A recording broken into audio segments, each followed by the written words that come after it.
হেদায়েত দিবে। কুরআনুল কারীমের হেদায়েত কেমন? আল্লাহ রাব্বুল আলামিন বলছেন, ইন্না হাযাল কুরআনা ইয়াহদি লিল্লাতী হিয়া আকওয়াম। এই কুরআনুল কারীমের হেদায়েত হচ্ছে অন্য সকল হেদায়েত থেকে আলাদা। আমি আপনাকে একটা ভালো কাজের কথা বলবো, সেটা সবচেয়ে ভালো কথা নাও হতে পারে, আমার কথার মাঝে ত্রুটি থাকতে পারে, কিন্তু আল্লাহ রাব্বুল আলামিন বলছেন কুরআনুল কারীমের উপদেশ, কুরআনুল কারীমের হেদায়েত হচ্ছে লিল্লাতী হিয়া আকওয়াম, সবচেয়ে শক্তিশালী যেই হেদায়েত, সবচেয়ে বিশুদ্ধ যেই পথ, সবচেয়ে বিশুদ্ধ যেই রাস্তা, যেই রাস্তায় কোনো আঁকাবাঁকা নাই, যেই রাস্তায় কোনো কষ্ট নাই, যেই রাস্তায় বিচ্যুত হয়ে যাওয়ার কোনো ভয় নাই, কুরআনুল কারীম হচ্ছে ওই রাস্তা। কুরআনুল কারীমের কাছে আসলেই ইন্না হাযাল কুরআনা ইয়াহদি লিল্লাতী হিয়া আকওয়াম, কুরআনুল কারীম নিজে আপনাকে সবচেয়ে সঠিক রাস্তা দিয়ে, সবচেয়ে সরল রাস্তা দিয়ে, উত্তম রাস্তা দিয়ে জান্নাতে পৌঁছে দিবে। কুরআনুল কারীমের হেদায়েতের কমলতার দিকে যদি আসেন, যে কুরআনুল কারীমের হেদায়েত কি রুক্ষ না কমল, কুরআনুল কারীম কিভাবে মানুষের অন্তরে প্রভাব বিস্তার করে, সেই দিকে যদি আসেন, তাহলে আল্লাহ রাব্বুল আলামিন বলছেন, ওয়ালাকিন জাআলনাহু নূরান নাহদি বিহি মান নাশা। আমি কিতাবটাকে একটা আলো, একটা প্রদীপ করে দিয়েছি, নাহদি বিহি মান নাশা, যাকে ইচ্ছা তাকে আমি এই কিতাব দিয়ে হেদায়েত প্রদান করি। আপনি আরো স্পষ্ট হন, আপনি আপনার সন্তানকে ভালো কাজ করাতে পারবেন, সে যদি আপনার কথা না শুনে তো আপনি তাকে লাঠি দিয়ে সালাতে নিয়ে যাবেন, কিন্তু আপনি তাকে ভালো কাজে নিয়ে যাচ্ছেন কিভাবে? বল প্রয়োগ করে, শক্তি দিয়ে। কিন্তু আল্লাহ রাব্বুল আলামিন বলছেন কুরআনুল কারীমের হেদায়েত যে আপনাকে দিবে, কুরআনুল কারীম যে আপনাকে হেদায়েতে নিয়ে আসবে, জান্নাতে নিয়ে যাবে, এই জায়গায় কুরআনুল কারীম আপনার অন্তরের উপর কোনো বল দিবে না, কোনো বল প্রয়োগ করবে না, কোনো শক্তি খাটাবে না। আল্লাহ রাব্বুল আলামিন একে একটা নূর, একটা প্রদীপের মতো করে দিয়েছেন। আপনি এই কিতাবের আয়াত তেলাওয়াত করলেই আপনার অজান্তে আপনি হেদায়েত পেয়ে যাবেন।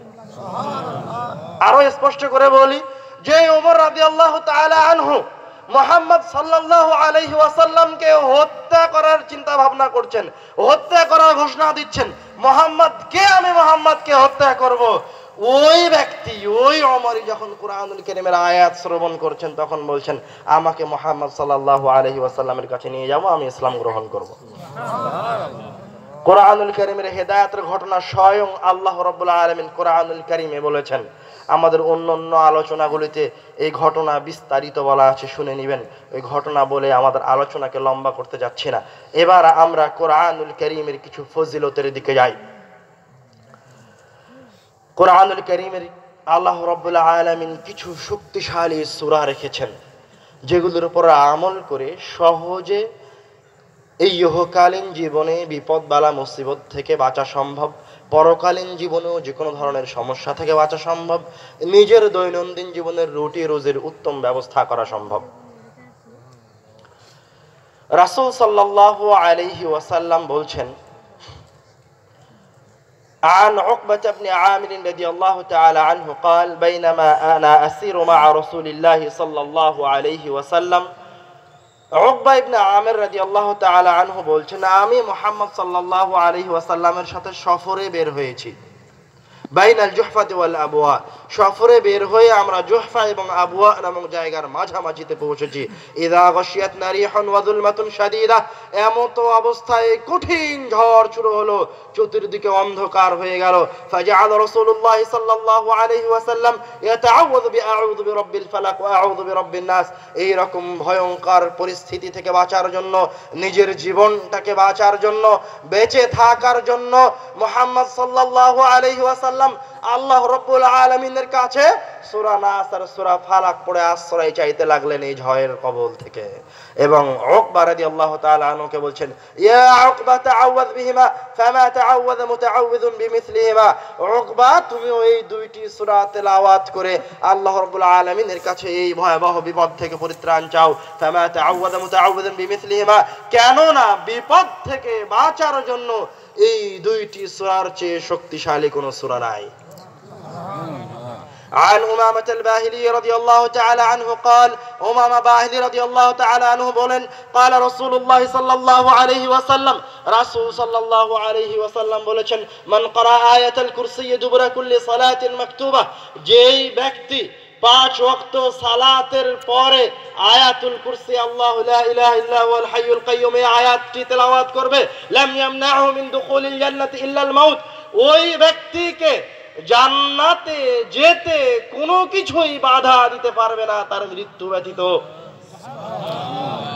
মানে রাসূল কি বোঝাতে যাচ্ছেন যে আপনি 5 ওয়াক্ত সালাতের পর আয়াতুল কুরসি তেলাওয়াত করেন তো আপনি এখনো জান্নাতে যাননি কেন? মারা যাননি তাই। আপনার আর আপনার জান্নাতের মাঝের প্রতিবন্ধকতা হচ্ছে আপনার মৃত্যু। আয়াতুল কুরসি তেলাওয়াত করেন জান্নাতে চলে যাবেন।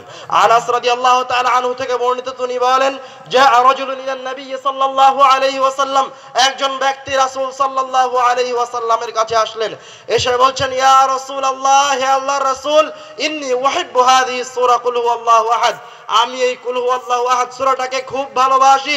রাসূল সাল্লাল্লাহু আলাইহি ওয়াসাল্লাম তার প্রতি উত্তরে বলছেন ইন্না হুব্বাকা ইয়্যাহা আদখালাকাল জান্নাহ, এই কুল হুয়াল্লাহু আহাদ সূরার প্রতি ভালোবাসা, এই সূরাকে রাত দিন তেলাওয়াত করা তোমাকে জান্নাতে নিয়ে চলে যাবে। সুবহানাল্লাহ।